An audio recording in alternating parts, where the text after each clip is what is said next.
Thanks, Tracy. Well, after a hard day's work here, there is still only 7 confirmed dead, although there have been some new developments, Inspector Park. Yes. About an hour ago, the crane managed to break through the cement flooring, and we've recovered another 9 motor vehicles. One of these motor vehicles have been recovered and there are no bodies in it. At the moment there's a pause in the operations while we secure the area, remove some property from the top floors, and very shortly we'll be continuing the excavation to see if there are any bodies in those cars. There have been reports that one of those cars could contain 4 people. Can you comment on that? Well, this is not confirmed at the moment, but as soon as we can get into that area, we'll have Well, how long do you think it's going to take altogether before work finally stops here? Are we still looking at days? Probably 3 days. 3 more days? Yes. All right, thanks, Inspector Park. Yes, Back to you, Tracy.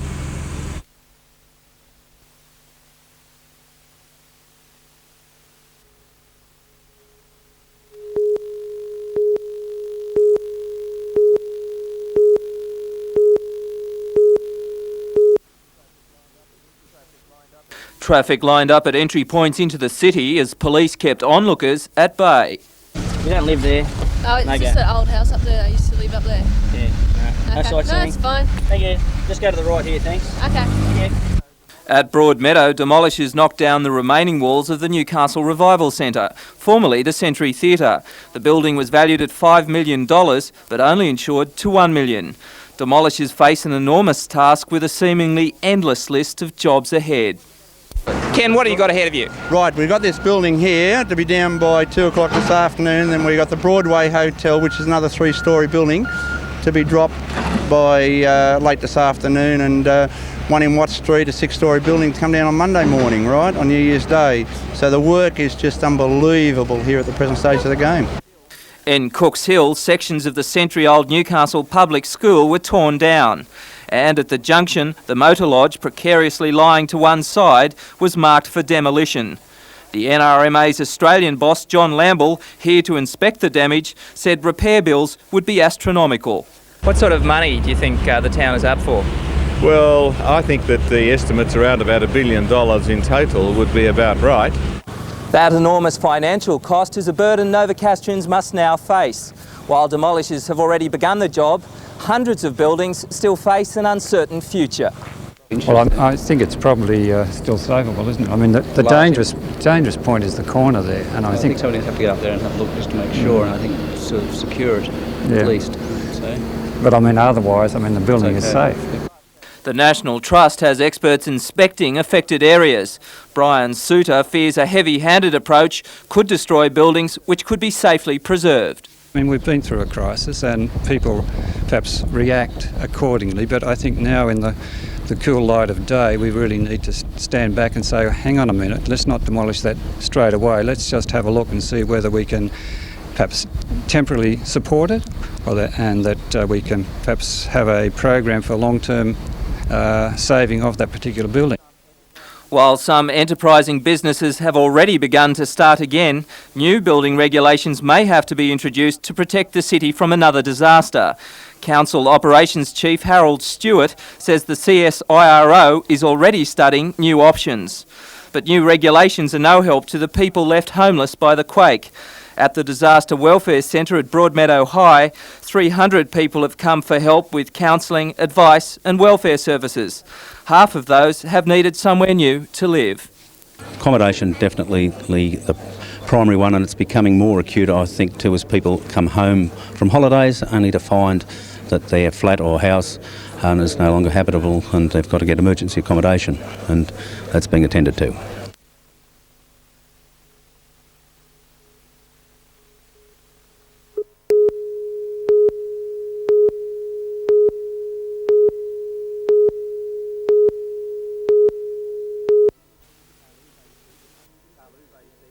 Carluve Steve is making his second appearance here and will be keen to atone for his defeat in the final last year. Steve is fresh from helping countryman Boris Becker win the Davis Cup and couldn't be happier with his form during the past season.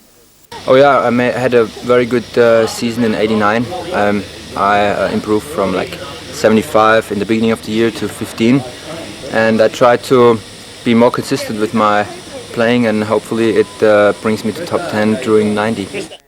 This year's four-man tournament is stronger than in 1988, and Steve is expecting plenty of tough matches in the round-robin event. I have some tough matches, but I'm looking forward. It's always fun to play here at Tony's Resort, and hopefully the people can see some exciting matches. Christo van Rensburg is one of the characters of the tennis tour and ranked 25 in the world. Rensburg made the final of this year's Queen's Tournament in London, going down to Van Lendl in the final. From South Africa, the likeable Rensburg will provide strong opposition for the other three players, at the same time gaining valuable match practice for the Australian Open.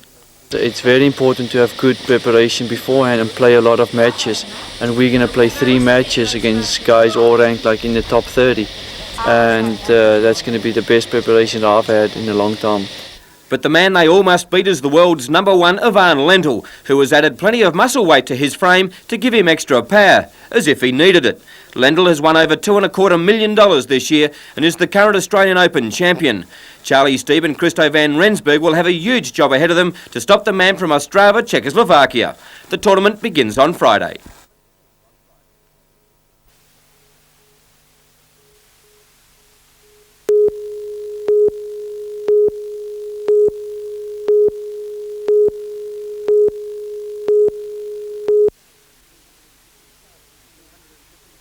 $250 sailors, including 60 from abroad, will do battle in 3 events over the next week to determine the world champion in 4 weight divisions.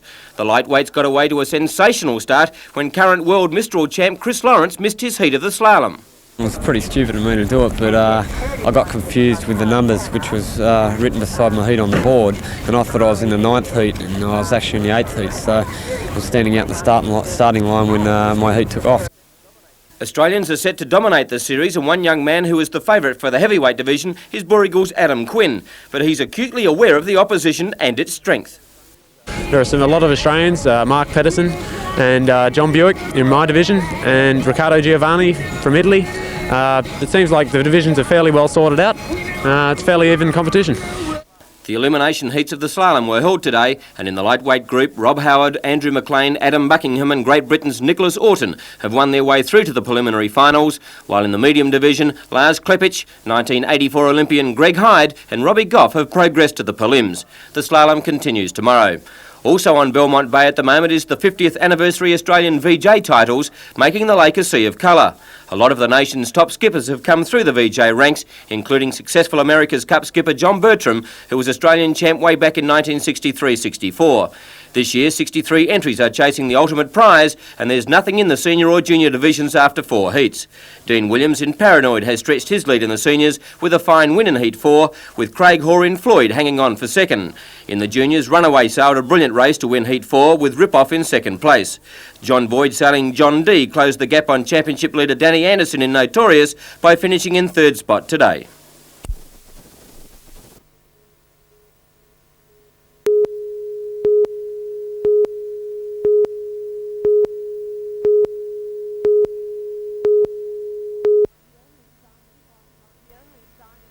The only sign of bright lights in the CBD last night were those at the many roadblocks set up to stop the public wandering into the inner city area, with many of its buildings still classified as unsafe.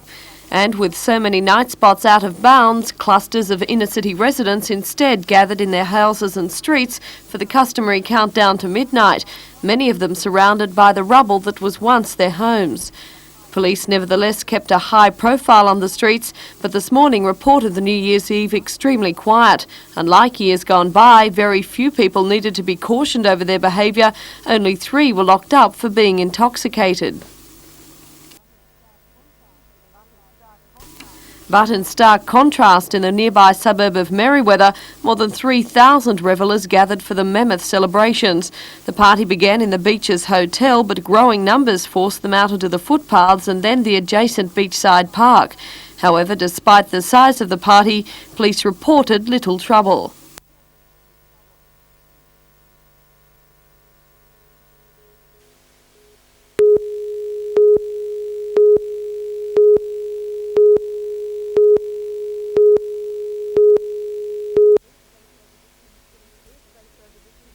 Airspace over the city centre was restricted soon after the earthquake hit.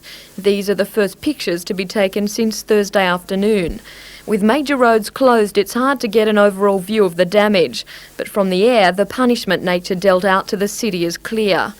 Demolition crews have been quick to pull down the teetering walls of the Workers' Club. This was the scene less than an hour after the quake struck. Today, a lone crane works on what's left of the building. The Broadway Hotel and the Revival Centre at Broadmeadow have met similar fates. Mounds of timber and rubble are all that's left. White powder can be seen in many streets where bricks and cement have been cleared. Many large buildings have chunks missing from the outside walls. Bricks have been stripped away and timber structures are bare to the elements. Bustling Hunter and King Streets are empty and only an occasional work crew or police car can be seen. Beaumont Street is also deserted. A tarpaulin hides the damage to the old Kent Hotel. Everywhere you look, there's evidence of man repairing what nature so quickly and violently destroyed.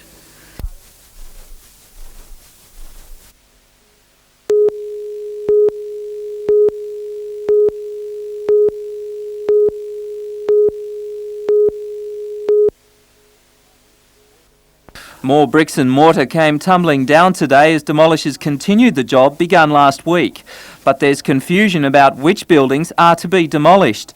Police were called in to guard an 80-year-old building in Watt Street after it was feared wreckers would move in without approval. Building Workers Union Secretary Bob Cochran is worried about work being snapped up by inexperienced and irresponsible demolishers.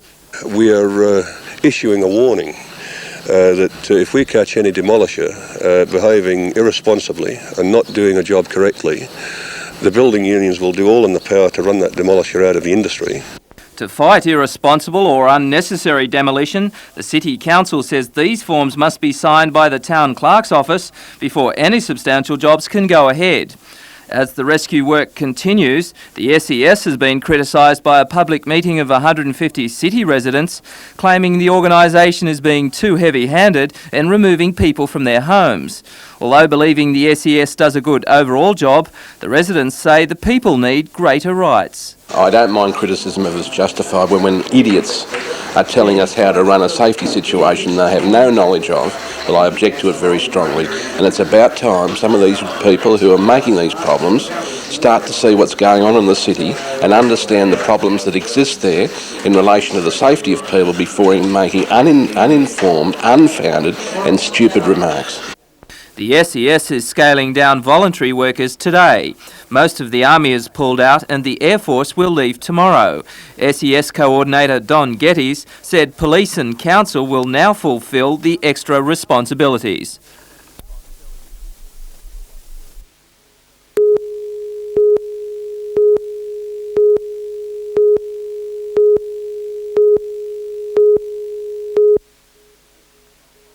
American psychologist Dr. Judy Kurienski, who counselled people after the San Francisco quake, says Novocastrians could face a great deal of post-quake stress. That people will be feeling the emotional repercussions of the earthquake for quite a number of weeks. It's very normal to feel it for months, and some people who have been directly affected will feel the aftershocks emotionally for years later. Such a tragedy could mean sleeping problems, paranoia, hallucinations, even a simple fear of leaving home. Dr. Kurienski says to avoid permanent problems, quake victims should openly talk about their drama. The critical experience really is to express love for the people whom you care about and to get closer even to your community, as we've already seen has happened here in Newcastle.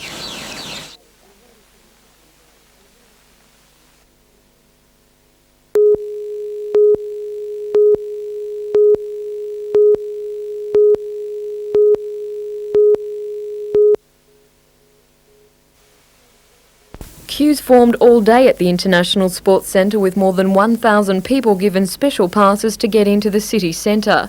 It's hoped Newcastle and Hamilton will be open next Monday, but until then only those with authorisation will be allowed in.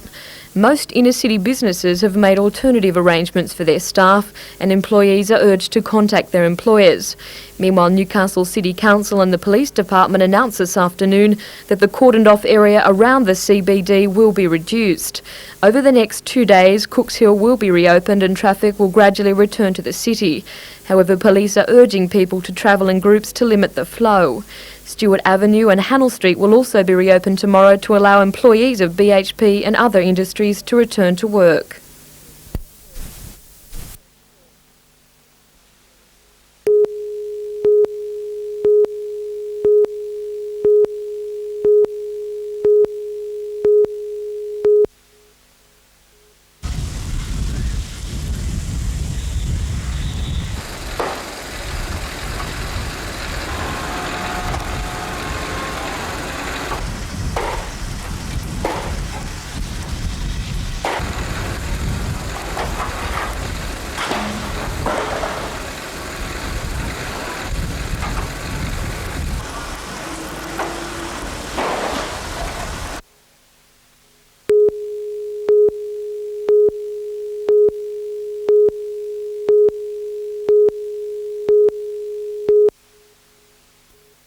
Yeah, he was arrogant. Had problems with him last Thursday.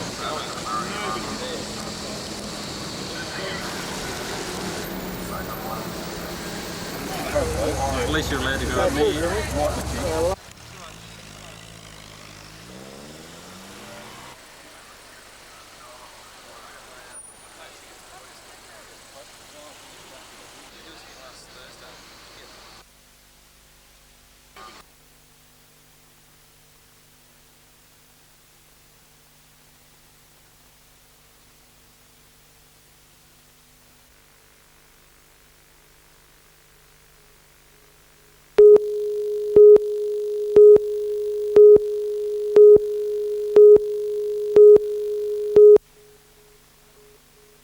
The after-Christmas sale signs are a sombre reminder of what Hunter Street and the mall should be like, but instead of a bustling shopping centre, there's only eerie quietness.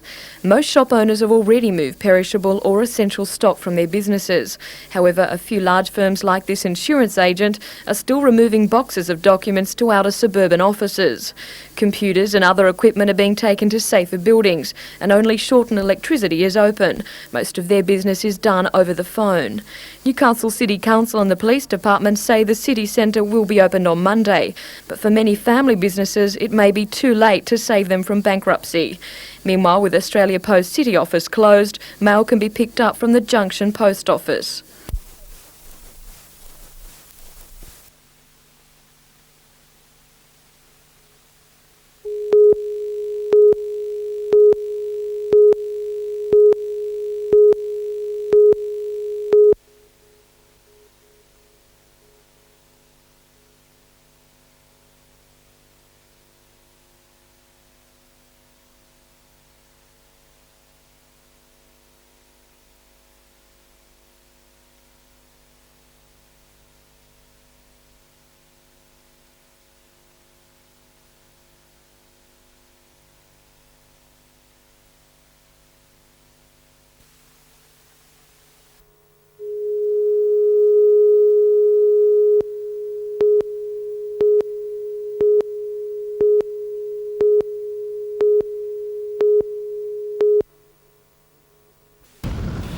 The 50th VJ Championships have been an unqualified success, and organisers this afternoon were blessing the perfect conditions for the final heat of the final day. The VJs are at their best in a brisk but not too strong wind, and today's nor'easter was just right. 65 boats competed in two divisions, seniors and juniors, starting 10 minutes apart. The VJs are a relatively simple form of sailing, and many champions go on to try other boats as well. It's also one of the oldest forms of club sailing, and its devotees are staunchly loyal to the simple craft. Enthusiasts from all over the state travelled to Lake Macquarie for the championships, which conclude this afternoon. The results so far have been close, and the final heat was important for placings.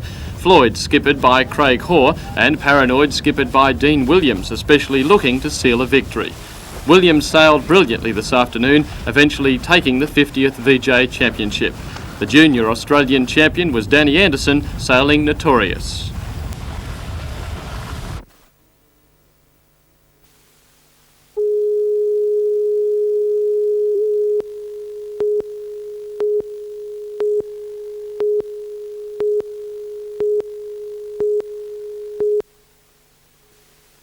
In the 5th day after the quake, council and civil engineers have taken stock of the situation and designed a uniform safety standard for central business district buildings.